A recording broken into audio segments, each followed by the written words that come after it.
രണ്ടാം പിണറായി സർക്കാരിന്റെ കാലത്ത് തീർത്ഥാടകരെ പിണക്കുന്ന നടപടികളൊന്നും സർക്കാർ തലയിൽ വലിച്ചു കയറ്റിയില്ല. അതേസമയം ശബരിമലയ്ക്കായി ആത്മാർത്ഥമായ ഇടപെടലുകൾ നടത്തുകയും ചെയ്തു.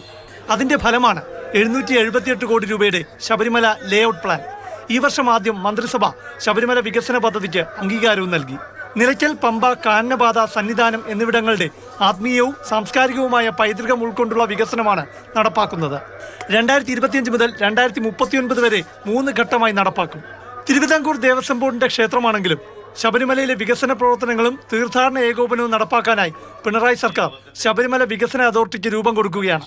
വർഷങ്ങളായി ഫയലിലുറങ്ങിയ ശബരിമല റോപ്പ് വേ പദ്ധതി സജീവമാക്കി. റോപ്പ് വേ സ്കെച്ചടക്കം തയ്യാറാക്കി മുന്നോട്ട് പോകുന്ന നിർമ്മാണ കമ്പനിക്ക് മുന്നിൽ ഇനി ചില അനുമതികളുടെ കടമ്പ മാത്രം.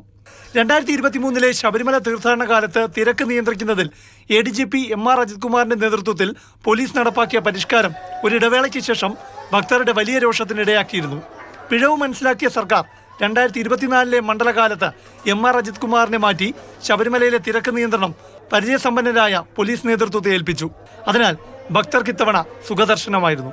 ശബരിമല ദർശനത്തിന് സ്പോട്ട് ബുക്കിംഗ് വേണ്ട എന്ന് തീരുമാനിച്ച ശേഷം പിന്നീട് തിരിച്ചടിയാകുമെന്ന് മനസ്സിലാക്കി തിരുത്താൻ തയ്യാറായി. വെർച്വൽ ക്യൂവിൽ രജിസ്റ്റർ ചെയ്യുന്നവർക്കും രജിസ്ട്രേഷൻ നടത്താതെ വരുന്ന തീർത്ഥാടകർക്കും സുഗമമായ ദർശനത്തിനുള്ള സൗകര്യം സർക്കാർ ഉറപ്പുവരുത്തുന്നു. പിന്നാലെ വ്രതമെടുത്ത് കിലോമീറ്ററുകൾ താണ്ടി വന്ന് 2 സെക്കൻഡ് മാത്രം അയ്യപ്പനെ തൊഴാൻ അവസരമുള്ള ഭക്തരുടെ വികാരം ഉൾക്കൊള്ളാൻ ദേവസ്വം ബോർഡ് തീരുമാനിച്ചപ്പോൾ സർക്കാരും ഒപ്പം നിന്നു.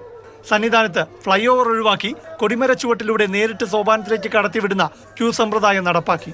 ഇതിലൂടെ 20 സെക്കൻഡ് വരെ ദർശനത്തിനുള്ള അവസരവും പരീക്ഷിക്കുകയാണ്. തുടർ ഭരണം ലക്ഷ്യമിടുന്നതിനാൽ ശബരിമലയിൽ വിവാദമല്ല, വിവേകമാണ് പ്രധാനമെന്ന് തിരിച്ചറിഞ്ഞ് മുന്നോട്ട് പോവുകയാണ് രണ്ടാം പിണറായി സർക്കാർ. മാതൃഭൂമി ന്യൂസ്, തിരുവനന്തപുരം.